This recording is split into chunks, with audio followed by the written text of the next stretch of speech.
Hello दोस्तों, सभी को नमस्कार। लोया नॉलेज पॉइंट में आप सभी का स्वागत है। और जो भी चैनल पर नए हैं वो चैनल को सब्सक्राइब कर लें और वीडियो को लाइक करें और अपने दोस्तों को भी शेयर करें।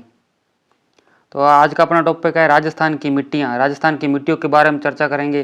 राजस्थान में कौन कौन सी मिट्टी पाई जाती है, किस क्षेत्र में पाई जाती है, किस फसल के लिए उपयोगी है, इन सब पर चर्चा करेंगे।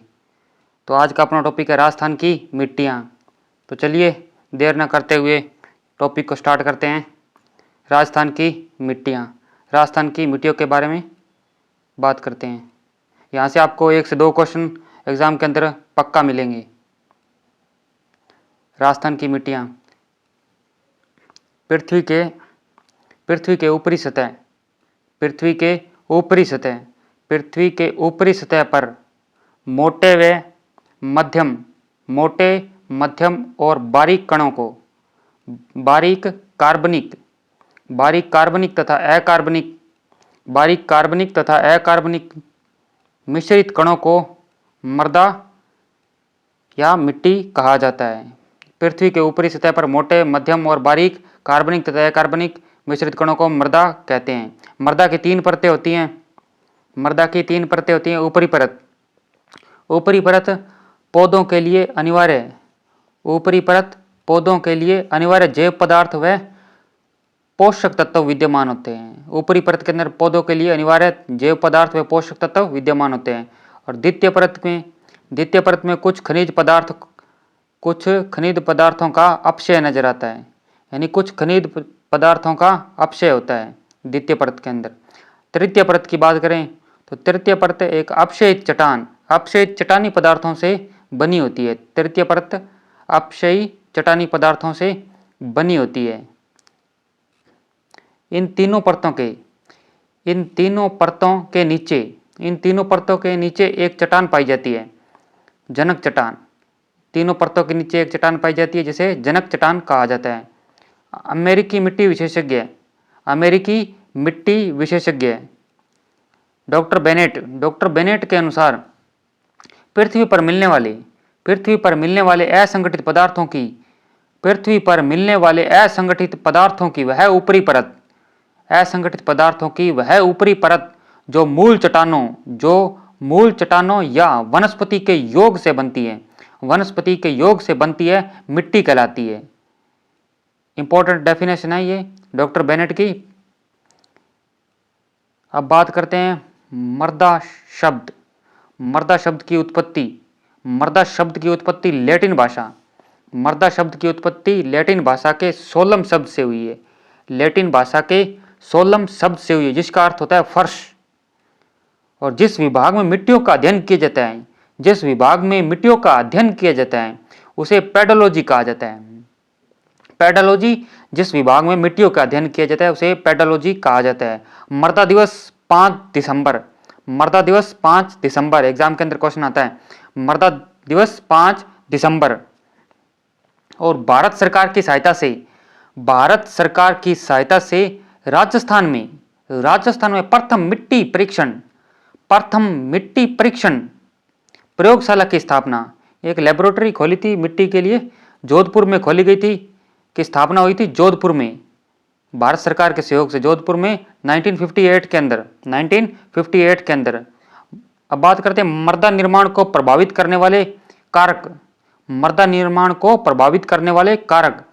इसके अंदर बात करें उच्चावच जलवायु, वनस्पति व मानवीय क्रियाएं।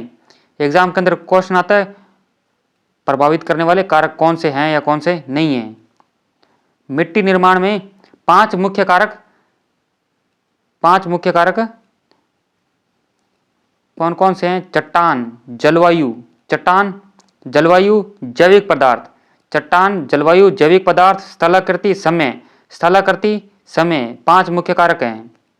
और मृदा के मुख्य घटक की बात करें, मृदा के मुख्य घटक जल, वायु, जैव पदार्थ व खनिज कण मिट्टी के मुख्य घटक हैं। रचना विधि के अनुसार मिट्टियां 2 प्रकार की होती है। मिट्टी के 2 प्रकार माने गए हैं रचना विधि के अनुसार। पहली मिट्टी में बात करें स्थानीय मिट्टी। स्थानीय मिट्टी वह मिट्टी जो सदैव अपने मूल स्थान पर रहती है, वह मिट्टी जो सदैव अपने मूल स्थान पर रहती है स्थानीय मिट्टी कहलाती है। स्थानीय मिट्टी कहलाती है। यह बहुत कम गति करती है, बहुत कम गति करती है, यानी गतिशील नहीं होती, जहां पर है वहीं पर ही रहेगी। जैसे राजस्थान के दक्षिणी भाग, राजस्थान के दक्षिणी एवं दक्षिण पूर्वी भाग, दक्षिणी एवं दक्षिणी पूर्वी भाग में पाई जाने वाली मिट्टी जैसे काली मिट्टी इसी प्रकार की मिट्टी है, यानी वो स्थानीय मिट्टी है, जहां पर है वो वहीं पर ही है, गति नहीं करती अपने स्थान पर। दूसरी बात करते हैं विस्थापित मिट्टी। विस्थापित मिट्टी नदी एवं पवनों के प्रवाह से अपने मूल स्थान से, नदी व पवनों के प्रवाह से अपने मूल स्थान से हटकर अन्य स्थानों पर स्थानांतरित हो जाती है। एक स्थान से हटकर नदी व पवनों के प्रवाह से एक स्थान से उड़कर दूसरे स्थान पर चली जाए तो उसे विस्थापित मिट्टी कहा जाता है, यानी एक स्थान से दूसरे स्थान पर स्थानांतरित हो जाए। उदाहरण के लिए पश्चिमी एवं उत्तर पश्चिमी भाग में, राजस्थान के पश्चिमी एवं उत्तर पश्चिमी भाग में रेतीली एवं बलुई मिट्टी पाई जाती है, रेतीली व बलुई मिट्टी पाई जाती है, और यही विस्थापित मिट्टी का उदाहरण है, रेतीली व बलुई मिट्टी। अब बात करते हैं राजस्थान में निम्नलिखित प्रकार की मिट्टियां पाई जाती है। राजस्थान में निम्नलिखित प्रकार की मिट्टियां पाई जाती है।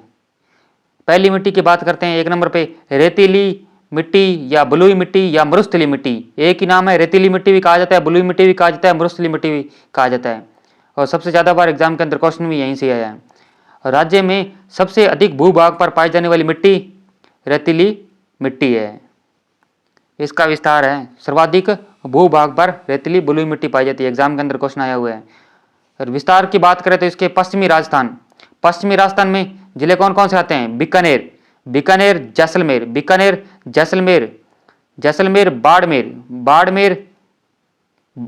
बाड़मेर के साथ में बलोत्रा भी याद रखना है। नया जिला बन गया फलोदी, जोधपुर ग्रामीण, जोधपुर शहरी, चूरू, झुंझुनू, सिक्कर के साथ में नीम का थाना नया जिला बन गया इससे अलग होके, तो इसको याद रखेंगे। और यहाँ पर खड़ीन की खेती सर्वाधिक की जाती है। जैसे बीकानेर के कुछ हिस्सा अब अनूपगढ़ के अंदर चला गया है, गंगानगर का थोड़ा सा हिस्सा अनूपगढ़ के अंदर चला गया है। जैसे फलोदी जोधपुर ग्रामीण, और ये इसके जोधपुर के 3 भाग कर दिए गए हैं। दूसरी मिट्टी भूरी रेतीली मिट्टी, रेत के छोटे छोटे टीलों वाले भागों में पाई जाती है। भूरी रेतीली मिट्टी रेत के छोटे छोटे टीलों वाले भाग में पाई जाने के कारण भूरी रेतीली मिट्टी को ग्रे पेंटेड या धूसर मरुस्थलीय मिट्टी कहा जाता है। धूसर मरुस्थलीय मिट्टी और सिरोजम मिट्टी भी कहा जाता है। किसको? भूरी रेतीली मिट्टी को सिरोजम मिट्टी भी कहा जाता है। इस मिट्टी का विस्तार की बात करें तो अरावली का पश्चिमी भाग, इसके अंदर जिले आते हैं जैसे जोधपुर के अब 3 भाग हो गए हैं। जहां पर जोधपुर नाम आते 3 भाग याद रख रहे हैं, फलोदी, जोधपुर ग्रामीण, जोधपुर, नागौर, डीडवाना, नागौर से अलग हो गया डीडवाना कुचामन, और सांचौर, जालोर से अलग हो गया सांचौर, सिक्कर से अलग हो गया नीम का थाना। पहले सिक्कर पढ़ते थे आप, सिक्कर के साथ में नीम का थाना भी याद रखना है। चूरू, झुंझुनू और बीकानेर का थोड़ा सा हिस्सा अनूपगढ़ के अंदर भी है। अब ऐसे भी याद रखना है, इसको हर तरीके से याद रखना है, जिस हिसाब से क्वेश्चन आए उस हिसाब का आंसर दे देंगे। यहाँ पर बाजरा, मोठ, मूंग व बरानी कृषि की जाती है। मुख्यतः यहाँ पर बाजरा, मोठ, मूंग व बरानी कृषि की जाती है। अब लवणीय मिट्टी की बात करें, लवणीय मिट्टी 3 नंबर पर लवणीय मिट्टी। यह मिट्टी प्राकृतिक रूप से बाड़मेर से अलग हो गया नया जिला बलोत्रा। जहां बाड़मेर नाम आए उसके साथ बलोत्रा भी याद रखना है। बलोत्रा, पाली व सांचौर, जालोर। अब जालोर के साथ में सांचौर भी याद रखना है। में पाई जाती है, प्राकृतिक रूप से पाई जाती है इन जिलों में, परंतु यह रूपांतरित मिट्टी होने के कारण कोटा भरतपुर से श्री गंगानगर में पाई जाती है।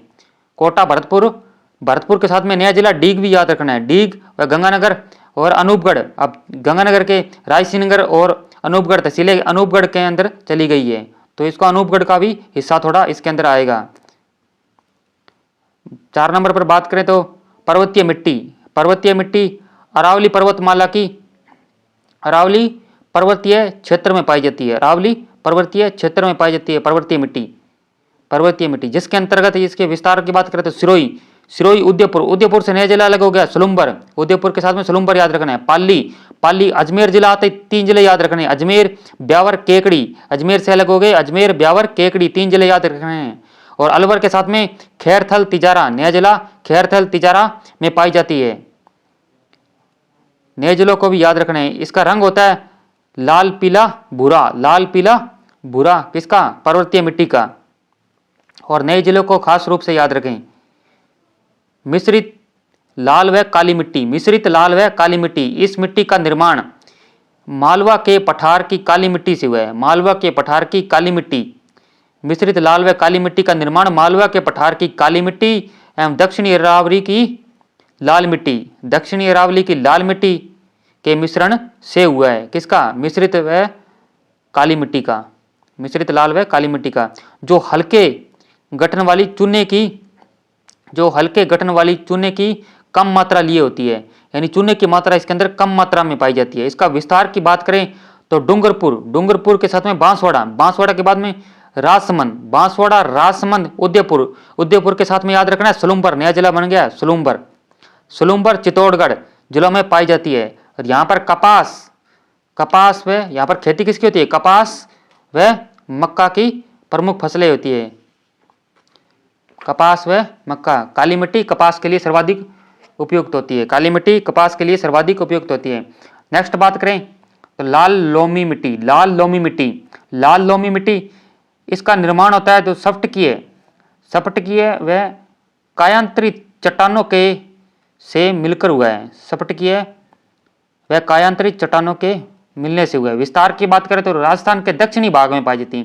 अब राजस्थान के दक्षिणी भाग में जिले कौन से आते हैं? इसके अंतर्गत उदयपुर, उदयपुर से नया जिला अलग हो गया सलूम्बर, सलूम्बर, सलूम्बर के बाद में चित्तौड़गढ़, चित्तौड़गढ़, बांसवाड़ा, चित्तौड़गढ़, बांसवाड़ा, बांसवाड़ा के बाद में डूंगरपुर, बांसवाड़ा, डूंगरपुर इत्यादि जिलों में पाई जाती है लाल लोमी मिट्टी।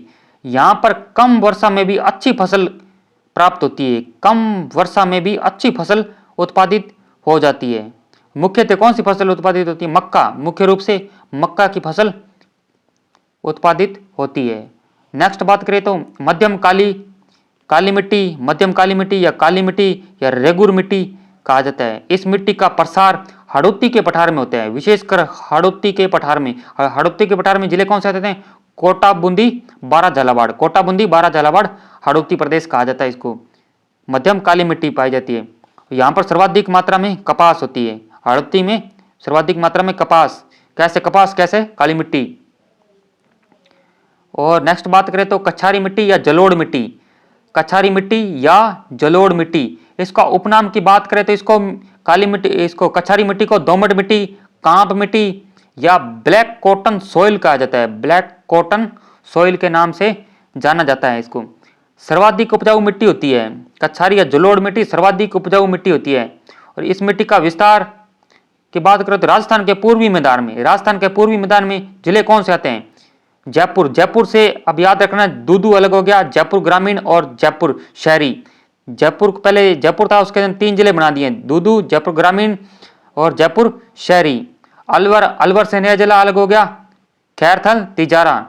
और अजमेर से अजमेर के 3 जिले बना दिए, अजमेर, ब्यावर, केकड़ी। जहां अजमेर नाम आए वहां पर अजमेर, ब्यावर, केकड़ी 3 जिले याद रखना है। टोंक, कोटा, टोंक, कोटा, सवाई माधोपुर, टोंक, कोटा, सवाई माधोपुर, सवाई माधोपुर, धौलपुर व भरतपुर। भरतपुर के से नया जिला डीग अलग हो गया, याद रखना, नया जिला डीग। भूरी मिट्टी, अब भूरी मिट्टी की बात करें तो यह मिट्टी मुख्यतः बनास बेसिन में पाई जाती है, मुख्यतः भूरी मिट्टी बनास बेसिन में पाई जाती है, भूरी मिट्टी मुख्यतः बनास बेसिन में पाई जाती है। इसके अंतर्गत जिले की बात करें तो टोंक, बूंदी, टोंक, बूंदी, सवाई माधोपुर, भीलवाड़ा। अब भीलवाड़ा से नया जिला, भीलवाड़ा के जस्ट ऊपर शाहपुरा अलग हो गया है, शाहपुरा, चित्तौड़गढ़, शाहपुरा, चित्तौड़गढ़।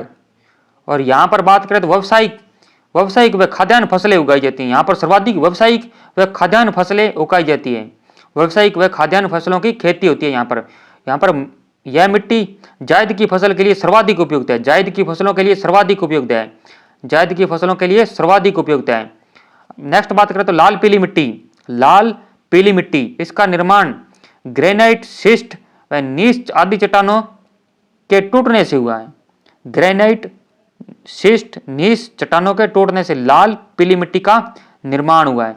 इसमें विस्तार की बात करें तो इसकी सवाई माधोपुर,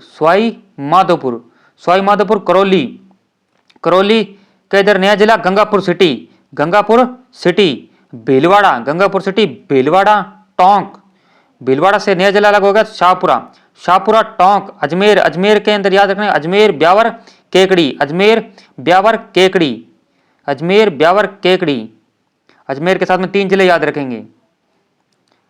अब बात करते हैं मिट्टी अपरदन को रेंगती हुई मृत्यु कहा जाता है। एग्जाम के अंदर क्वेश्चन आता है, रेंगती हुई मृत्यु किसे कहा जाता है? मिट्टी अपरदन को। जब रेगिस्तान किन्हीं कारणों से आगे बढ़ता है तो उसे रेगिस्तान का मार्च कहते हैं। एग्जाम के अंदर क्वेश्चन आया हुआ है, जब रेगिस्तान किन्हीं कारणों से आगे बढ़ता है यानी उसका विस्तार होता है तो उसे रेगिस्तान का मार्च कहा जाता है। अब मिट्टी अपरदन के प्रकार, नेक्स्ट बात करते हैं मिट्टी अपरदन के प्रकार। मिट्टी अपरदन के मुख्य रूप से 3 प्रकार मानेंगे। पहला अपरदन बात करें तो जल अपरदन, लंबवत अपरदन या अवनालिका अपरदन। जल का तीव्र प्रवाह यानी बहुत तेज प्रवाह, जब मिट्टी को एक स्थान से काटकर दूसरे स्थान पर बहाकर ले जाए,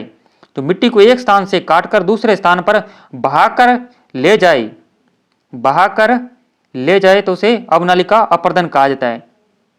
इस प्रकार का अपरदन सर्वाधिक चंबल नदी से होता है। दक्षिण पूर्वी राजस्थान के अंदर पाया जाता है। सर्वाधिक दक्षिण पूर्वी राजस्थान में होता है। अब नेक्स्ट बात करते हैं वायु अपरदन, इंपॉर्टेंट है। वायु अपरदन क्षैतिज अपरदन कहा जाता है, इसको क्षैतिज अपरदन या प्रति अपरदन कहा जाता है, इसको वायु अपरदन को। थार के रेगिस्तान व पश्चिमी राजस्थान में वायु के द्वारा मिट्टी का कटाव होता है। पश्चिमी राजस्थान व थार के रेगिस्तान में वायु के द्वारा मिट्टी का कटाव होता है।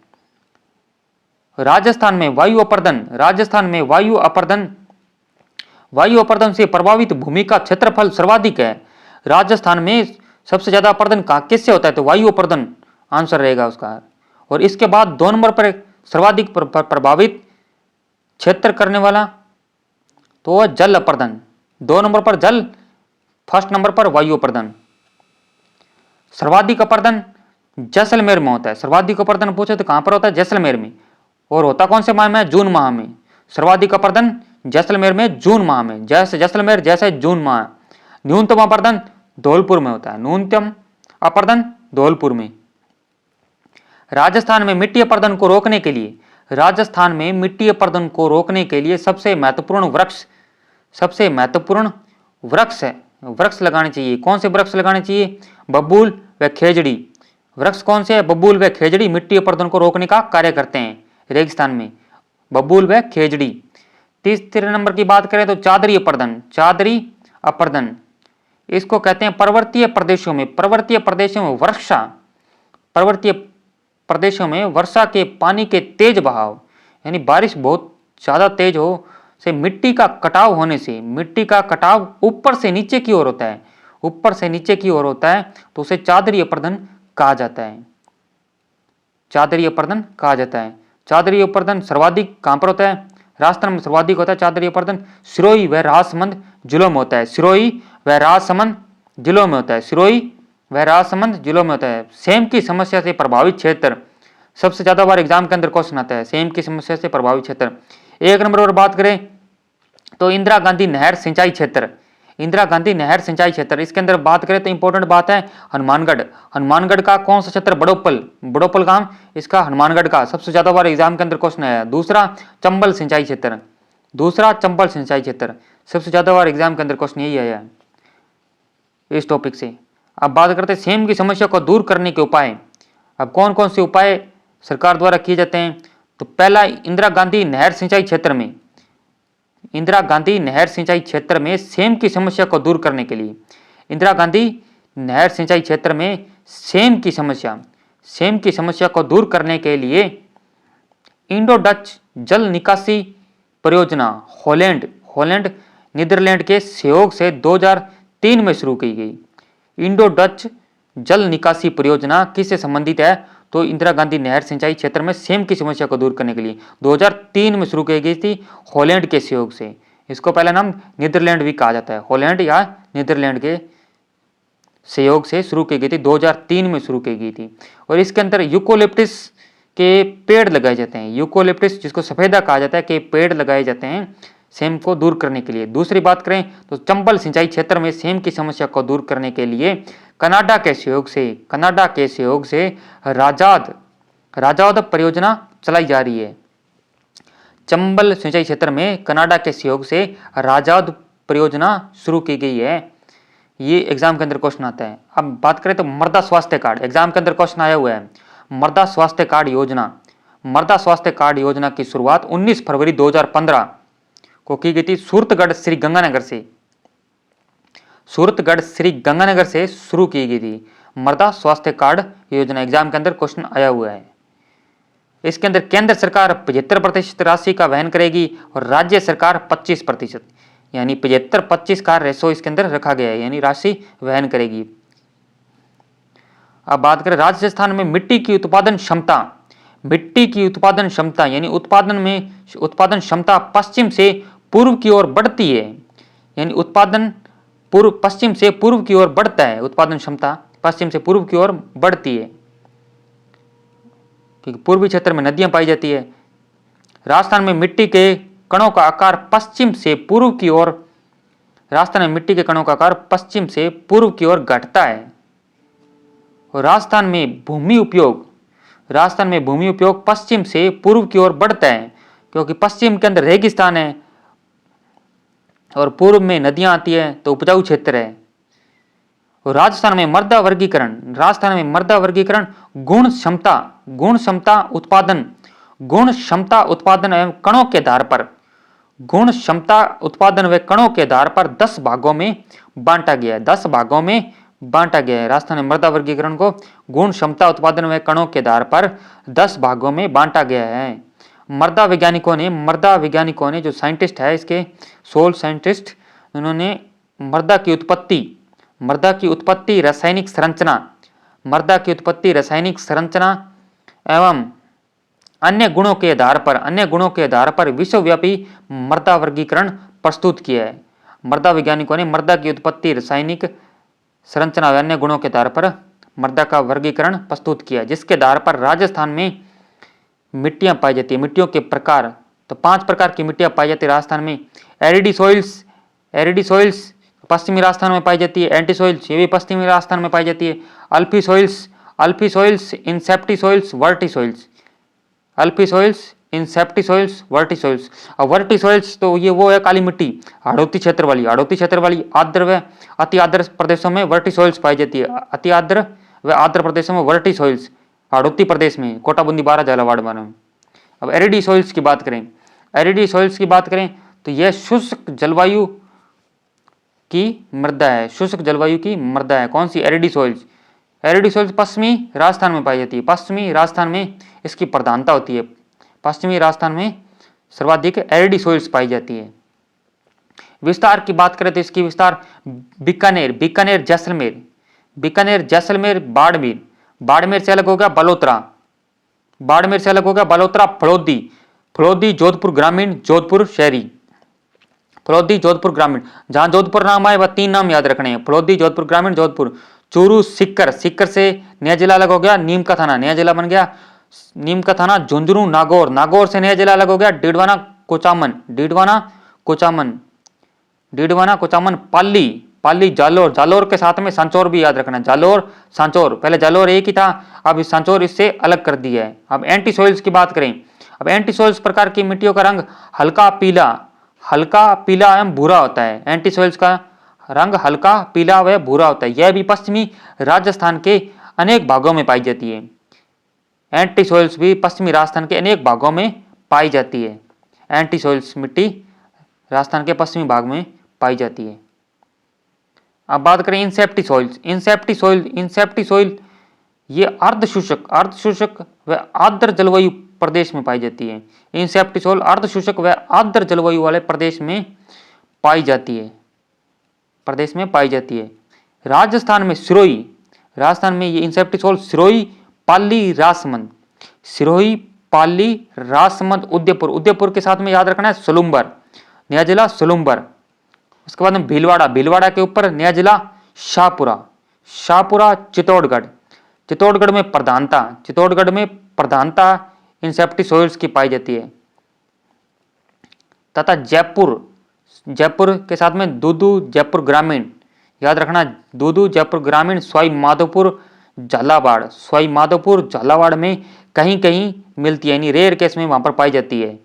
और अल्पी सॉइल्स की बात करें, अल्पी सॉइल्स यह मिट्टी उपाद्र व आर्द्र जलवायु प्रदेश में पाई जाती है, उपाद्र व आर्द्र जलवायु प्रदेश में पाई जाती है। यह मिट्टी जयपुर, जयपुर के साथ में दूदू, जयपुर शहरी या जयपुर ग्रामीण, और दोसा, दोसा अलवर, अलवर के साथ में याद रखना नया जिला खैरथल, तिजारा, खैरथल, तिजारा, भरतपुर, भरतपुर से नया जिला अलग हो गया डीग, भरतपुर से नया जिला अलग हो गया डीग, सवाई माधोपुर, सवाई माधोपुर टोंक, सवाई माधोपुर टोंक, भीलवाड़ा, भीलवाड़ा के जस्ट ऊपर शाहपुरा, शाहपुरा नया जिला, और चित्तौड़गढ़, चित्तौड़गढ़, चित्तौड़गढ़ बांसवाड़ा, चित्तौड़गढ़ बांसवाड़ा, रासमंद, चित्तौड़गढ़ बांसवाड़ा, रासमंद, उदयपुर, उदयपुर के साथ में नया जिला इधर ऊपर सलुम्बर, सलुम्बर, डूंगरपुर, डूंगरपुर, कोटा बूंदी, कोटा बूंदी, 12 झालावाड़। और वर्टिसोइल्स ये आर्द्र व अति आर्द्र प्रदेश में पाई जाती है और हाड़ौती प्रदेश में पाई जाती है, मुख्य रूप से काली मिट्टी होती है वर्टिसोइल्स। अब मिट्टी में लवणीयता व क्षारीयता की समस्या, मिट्टी के अंदर लवणीयता व क्षारीयता की समस्या, मिट्टी में खारेपन की समस्या को ही लवणीयता या क्षारीयता की समस्या कहते हैं। मिट्टी में खारापन आ जाता है, मिट्टी के अंदर खारेपन की समस्या को लवणीयता या क्षारीयता की समस्या कहते हैं। मिट्टी के ऊपर सफेद लवणीय बालू जम जाती है, मिट्टी के ऊपर सफेद रंग की लवणीय बालू जम जाती है, जिसे रेय या कलर कहा जाता है, रेय या कलर कहा जाता है। आपने देखा होगा मिट्टी के ऊपर व्हाइट कलर की एक पट्टी सी जम जाती है। जालोर सांचोर, जालोर सांचोर, बाड़मेर बालोतरा, बाड़मेर से नया जिला अलग हो गया बालोतरा, पाली के पश्चिमी भाग में इस मिट्टी को नेहड़ या नेड़ कहा जाता है, नेहड़ या नेड़ कहा जाता है। इन जालोर सांचोर बाड़मेर बालोतरा के पश्चिमी भाग में नेड़ या नेड़ कहा जाता है। सिंचाई के दौरान उपयोग में लिए जाने वाले जल में लवण तथा सोडियम कार्बोनेट की मात्रा अधिक होती है, लवण तथा सोडियम कार्बोनेट की मात्रा अधिक होती है तो मिट्टी क्षारीय हो जाती है, तो मिट्टी क्या हो जाती है, क्षारीय हो जाती है, तो मिट्टी क्षारीय हो जाते हैं। इसे साधारण भाषा में भूरा ऊसर कहते हैं, जिसे साधारण भाषा में भूरा ऊसर कहते हैं। सिंचाई के दौरान जो मिट्टी है, मिट्टी के ऊपर जो लवणीय सोडियम कार्बोनेट की मात्रा अधिक होती है, क्षारीय मिट्टी हो जाती है। इसकी वजह से शुद्ध मिट्टी का पीएच मान 7 होता है, शुद्ध मिट्टी का पीएच मान 7 होता है। 7 से अधिक पीएच मान वाली मिट्टी को क्षारीय मिट्टी कहते हैं, 7 से अधिक पीएच मान वाली मिट्टी को क्षारीय मिट्टी कहते हैं। एग्जाम के अंदर क्वेश्चन आता है, और इसकी दूर करने का उपाय क्या जाता है, जिप्सम का उपयोग किया जाता है, जिप्सम का उपयोग किया जाता है क्षारीयता की समस्या को दूर करने के लिए। एग्जाम के अंदर क्वेश्चन आता है ये। और 7 से कम पीएच मान वाली मिट्टी को अम्लीय मिट्टी कहा जाता है, 7 से कम पीएच मान वाली मिट्टी को अम्लीय मिट्टी कहा जाता है। इसका उपाय चूने का उपयोग किया जाता है, अम्लीयता को दूर करने के लिए चूने का उपयोग किया जाता है। अब राज्य में लवणीयता व क्षारीयता के प्रमुख कारण, राज्य में मिट्टी के लवणीयता व क्षारीयता के प्रमुख कारण। पहला कारण की बात करते हैं, पानी के सर्वाधिक जमाव से लवण का ऊपर आ जाना। तो पानी का सर्वाधिक जमाव होगा तो लवण है जो धीरे धीरे ऊपर आ जाते हैं। और दूसरा, पानी का सर्वाधिक समय तक ठहराव के कारण, यानी पानी एक जगह सर्वाधिक समय तक ठहरा रहेगा तो भी भूमि क्या आती है, लवणीय या क्षारीय हो जाती है। तीसरा बात करें तो मिट्टी में लवणों का सतह पर जम जाना, मिट्टी में जो मौजूद लवण है, लवणों का सतह पर जम जाना, यानी धीरे धीरे वो ऊपर आ जाएंगे और सतह के ऊपर उनका एक जमाव हो जाएगा। और अधिक सिंचाई से भूमि के नीचे लवणों का सतह पर आ जाना, यानी अधिक सिंचाई होगी तो भूमि के नीचे जो लवणीय पदार्थ हैं वो सतह के ऊपर आ जाते हैं और जमाव कर देते हैं, यानी एक पट्टी सी जम जाती है। और कुओं का पानी खारा होने से सतह के ऊपर आपने देखा होगा एक नमक की सी परत सी जम जाती है, व्हाइट कलर की। अब बात करते हैं मृदा अपरदन के मुख्य कारण। ये मुख्य कारण कौन से नहीं है, एग्जाम के अंदर क्वेश्चन आता है। ये 5-7 कारण है जो आपको याद रखने हैं, मुख्य कारण मृदा अपरदन के। पहला, जनसंख्या वृद्धि। अब जनसंख्या वृद्धि ही मृदा अपरदन का मुख्य कारण है। अनियंत्रित पशुचारण, यानी अनियंत्रित पशुचारण, यह भी मृदा अपरदन का मुख्य कारण है। और झूमिंग कृषि, झूमिंग कृषि प्रणाली के अंतर्गत वनों को काटकर कृषि योग्य क्षेत्र बनाना। झूमिंग कृषि में वनों को काटकर कृषि योग्य बनाना, यह भी मृदा अपरदन का मुख्य कारण है। और अवैज्ञानिक ढंग से कृषि करना, यह भी मृदा अपरदन का मुख्य कारण है। और सर्वाधिक तेज गति से हवाओं का आना, यह भी मृदा अपरदन का मुख्य कारण है, सर्वाधिक तेज गति से हवाओं का आना।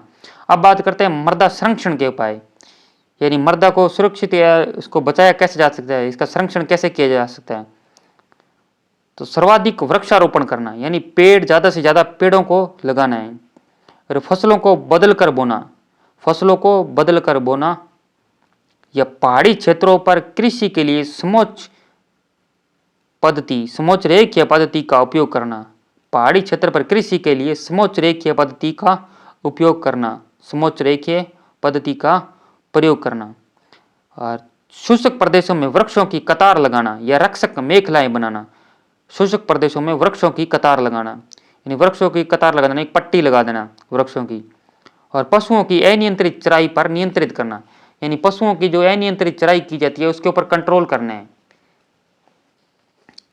अब बात करते हैं मृदा का कृषि विभागीय वर्गीकरण, यानी मृदा का जो कृषि विभाग के द्वारा जो वर्गीकरण किया गया है उसके अंदर 14 प्रकार की जो मिट्टियां बताई गई है, मुख्य रूप से उनकी बात कर रहे हैं। सबसे ज्यादा बार एग्जाम के अंदर क्वेश्चन आया है साइरोजेक्स श्रीगंगानगर में पाई जाती है। श्रीगंगानगर से अब अलग हो गया नया जिला अनूपगढ़, तो अनूपगढ़ में भी पाई जाएगी, अनूपगढ़ और श्रीगंगानगर में पाई जाएगी। रेवरीना मुख्य रूप से श्रीगंगानगर, अब इसका थोड़ा सा हिस्सा अनूपगढ़ में भी चला गया है तो अनूपगढ़ में भी पाई जाएगी।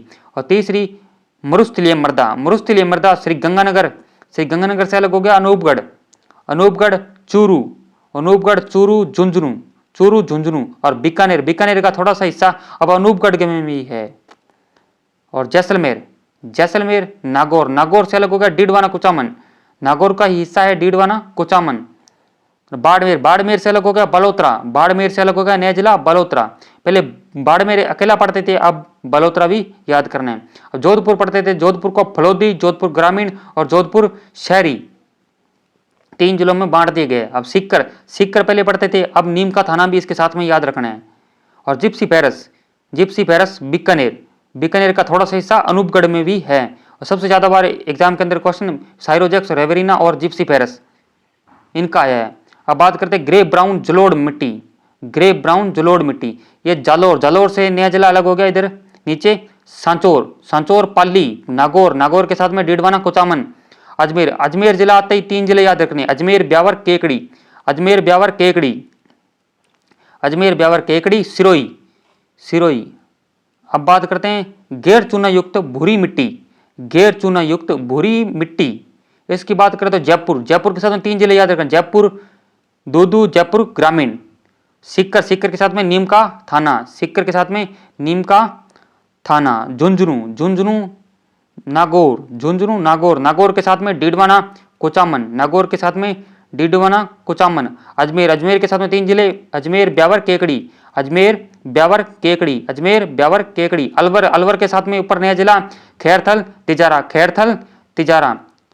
अब नेक्स्ट की बात करें तो नवीन जलोढ़ मिट्टी, इसका विस्तार अलवर के साथ में नया जिला ऊपर खैरथल तिजारा। अब भरतपुर से अलग हो गया नया जिला डीग सवाई माधोपुर, जयपुर दूदू, जयपुर ग्रामीण। ये थी नवीन मिट्टी। अब बात करते हैं पीली भूरी मिट्टी। पीली भूरी मिट्टी, पीली भूरी मिट्टी, इसका विस्तार जयपुर। जयपुर के साथ में अब याद रखना है जयपुर दूदू, जयपुर ग्रामीण, जयपुर दूदू, जयपुर ग्रामीण। रिवाइज करोगे तो बहुत जल्दी याद हो जाएंगे। टोंक सवाई माधोपुर, टोंक सवाई माधोपुर, भीलवाड़ा, भीलवाड़ा से नया जिला ऊपर शाहपुरा, शाहपुरा चित्तौड़गढ़, शाहपुरा चित्तौड़गढ़। उदयपुर, उदयपुर के साथ में ऊपर इधर नया जिला सलूम्बर, सलूम्बर, उदयपुर के साथ में सलूम्बर। नए जिले भी साथ के साथ मैं याद करवा रहा हूँ, याद हो जाएंगे। नवीन भूरी मिट्टी, नवीन भूरी मिट्टी भीलवाड़ा, भीलवाड़ा शाहपुरा, भीलवाड़ा के जस्ट ऊपर शाहपुरा। अजमेर के साथ में अजमेर ब्यावर केकड़ी, अजमेर ब्यावर केकड़ी, अजमेर ब्यावर केकड़ी। नेक्स्ट बात करें तो पर्वतीय मिट्टी, पर्वतीय मिट्टी उदयपुर, उदयपुर सलूम्बर, उदयपुर के ऊपर सलूम्बर, उदयपुर के ऊपर सलूम्बर कोटा। नेक्स्ट बात करें तो लाल लोम मिट्टी, लाल लोम मिट्टी डूंगरपुर बांसवाड़ा, डूंगरपुर बांसवाड़ा, डूंगरपुर बांसवाड़ा। नेक्स्ट बात करें तो काली गहरी मध्यम मिट्टी, काली गहरी मध्यम मिट्टी, ये हाड़ौती प्रदेश में मुख्यतः कोटा बूंदी, कोटा बूंदी, भीलवाड़ा, भीलवाड़ा शाहपुरा, भीलवाड़ा के साथ में ऊपर याद रखना है शाहपुरा नया जिला। चित्तौड़गढ़ भरतपुर, चित्तौड़गढ़ भरतपुर, भरतपुर के साथ में नया जिला डीग झालावाड़, डीग झालावाड़। नेक्स्ट बात करें तो कैल्सी ब्राउन मरुस्थलीय मिट्टी, कैल्सी ब्राउन मरुस्थलीय मिट्टी जैसलमेर, जैसलमेर व बीकानेर, बीकानेर का थोड़ा सा हिस्सा आपको पता है अनूपगढ़ में भी चला गया है, थोड़ा सा हिस्सा अनूपगढ़ में भी चला गया है बीकानेर का, बीकानेर और गंगानगर का हिस्सा अनूपगढ़ में चला गया है। नेक्स्ट बात करें मरुस्थल एवं बालुका स्तूप मिट्टी, मरुस्थलीय एवं बालुका स्तूप जोधपुर फलोदी, जोधपुर फलोदी, जोधपुर ग्रामीण, जोधपुर के 3 हिस्से याद रखने। अब बाड़मेर, बाड़मेर का नाम आता ही बलोत्रा दिमाग के अंदर आना चाहिए। जैसलमेर, जैसलमेर, जैसलमेर व बीकानेर, जैसलमेर बीकानेर, बीकानेर का थोड़ा सा हिस्सा अनूपगढ़, याद रखना है। जैसा एग्जाम के अंदर क्वेश्चन पूछे वैसा आंसर। मिट्टियों से संबंधित कुछ इंपॉर्टेंट फैक्ट की बात करते हैं हमने।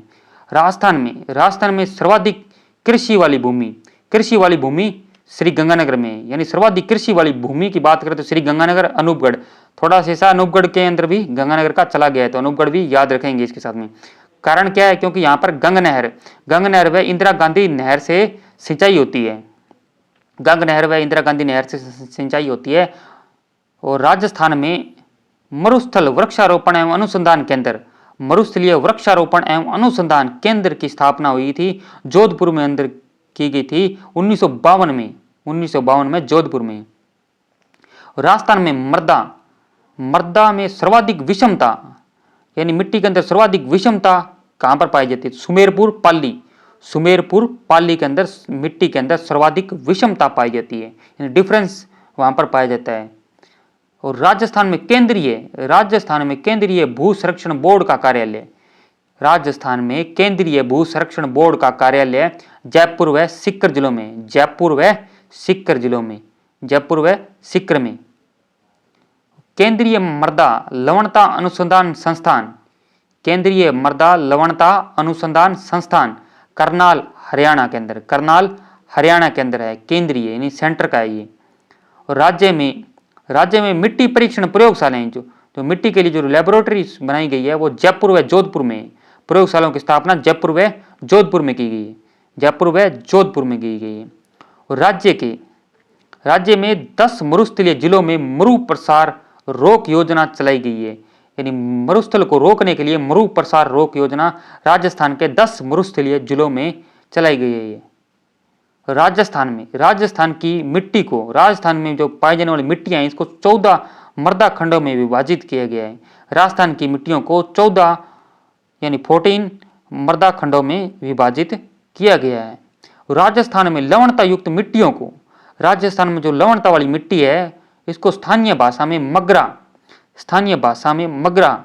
मगरा या थारा कहा जाता है। लवणता युक्त मिट्टी को मगरा या थारा कहा जाता है स्थानीय भाषा में। और मिट्टी में